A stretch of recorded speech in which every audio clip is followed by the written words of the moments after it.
Feels good to sit in the driver's seat of a van that's running smooth. It's running like a dream, and happy to say that the engine is back together. Welcome to the Waves and Wheels channel. My name's Jake. This is my van. Check it out.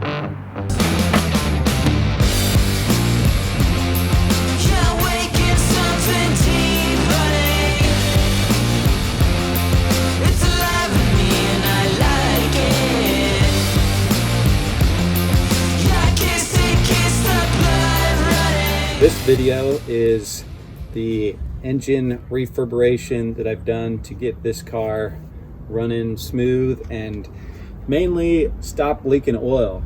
So a problem with having a cool old retro van like this 1991 E150 is that the engine gaskets just go bad and it leaks oil. So I had a serious oil leak coming from the valve cover gasket, which is the top cover on the engine. And this engine is a straight six, has a side engine cover that also had a bad gasket and was just leaking oil down onto the oil pan and creating all that grime and junk that made it difficult to work on and dripped oil on the driveway. So I pulled apart the engine and replaced those gaskets and did a few other things along the way. Had a bit of a rough idle, and so I'm pleased to say that I diagnosed that and was able to repair it. So she's running really smoothly and she has lots of miles left in her life. So here is the video. Started with, so here is the video. Yeah, that's it.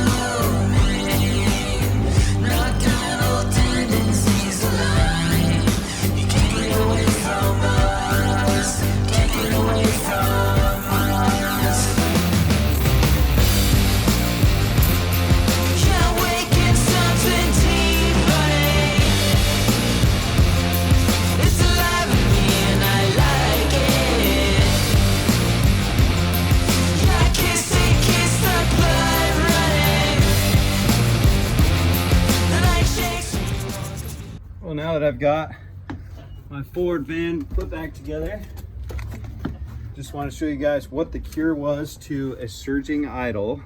It was a rough idle, surging, never went away, even stayed when it was hot. After replacing the EGR valve here, that didn't do it. I replaced the throttle position sensor, which is here. Also showing where all these things are located because they were a little tricky to find without the manual just indicating where it was. But so that's the throttle position sensor here on the side of the throttle body, which you can't, it's just hiding back there. And that silver shiny bit is the idle air control valve right up there, bolts on top. Also replaced that, and none of those made the surging idle go away. So turns out, also replaced, you go to the front of the car, also replaced this sensor, that's the map sensor.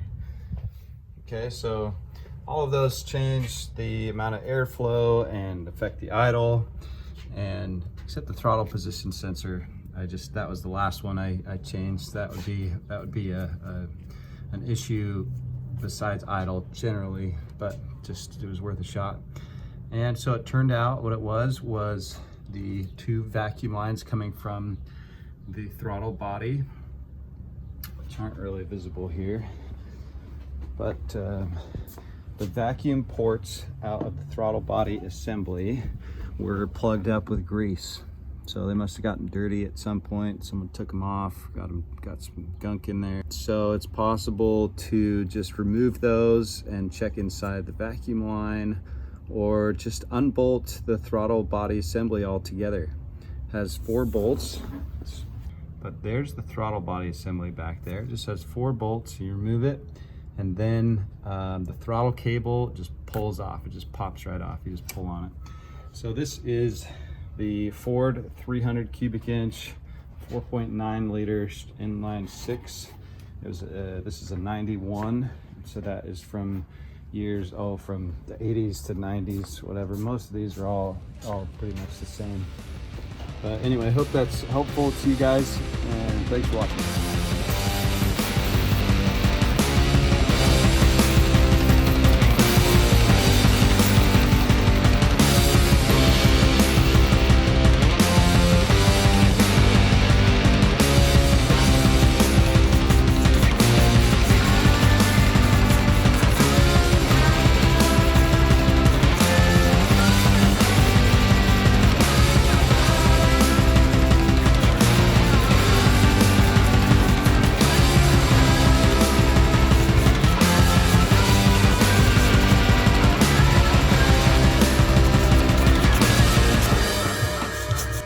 And she's all back together, ready to go. Added some oil at the timing light. Just set the timing. Fired her up. She started just fine. Just gonna show off how smooth she runs. It sounds so good, so smooth. No more noisy lifters. How smooth is that? We got the distributor nice and snug.